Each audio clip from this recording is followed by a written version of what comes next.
Lao Chai is a community of the Black Hmong. It's a completely different world. The Black Hmong are extraordinary, the culture fascinating. When you walk into their homes, it's like walking into a museum.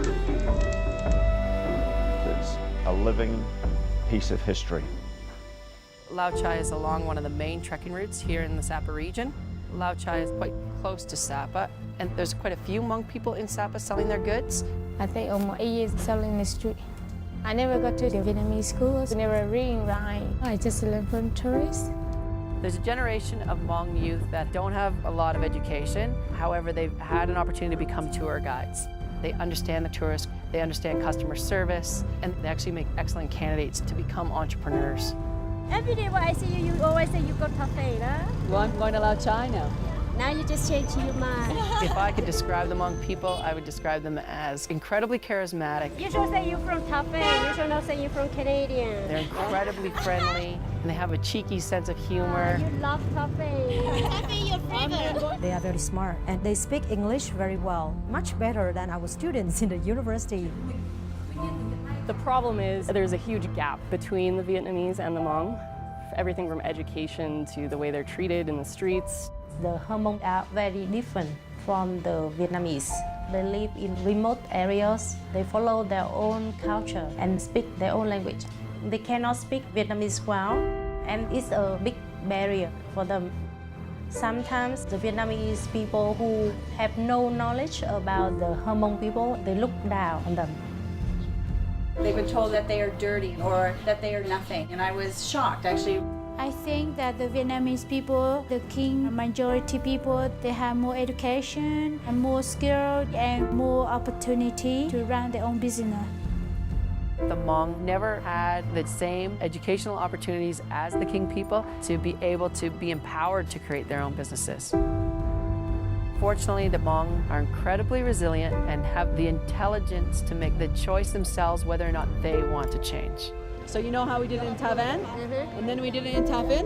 Now we're going to do it in Lao Chai with you guys. What do you mean there? What do you there? How to start a homestay in your house. Do you want to come? Yeah, sure. You want to learn? Yes. Capilano University has been working in the villages in the Sapa region for nearly a decade now. We've worked in Lao Chai for about 3 years, and we're trying to enhance a tourism experience by creating a more cultural product. And what we're doing is working with the Hmong people to develop a number of things, including homestays, a 1 to 2 hour cultural boutique product, and create a new trekking route that will allow tourists to get into Lao Chai in the late afternoon so that they can end up staying overnight. This particular trip, we brought tour operators into Lao Chai. We want them to work with the Hmong to collectively develop this tourism product in Lao Chai.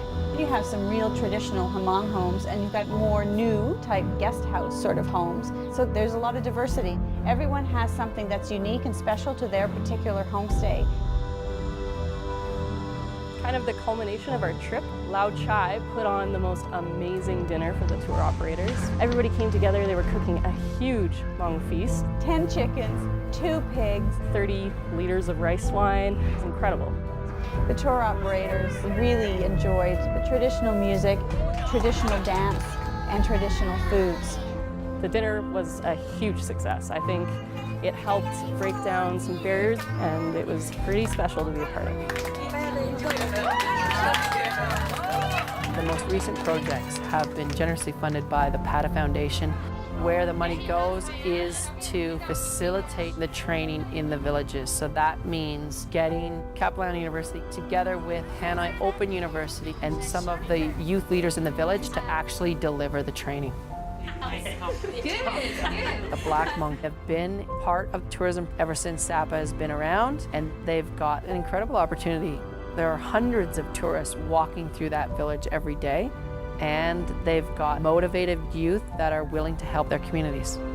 We want tourists to come to Lao Chai, experience the Hmong culture, and hopefully stay overnight. It's a far more sustainable form of tourism. I want to be free, and I want to have my own business to help my family too. It's not very easy, but if we all work together, I'm sure that we can do it.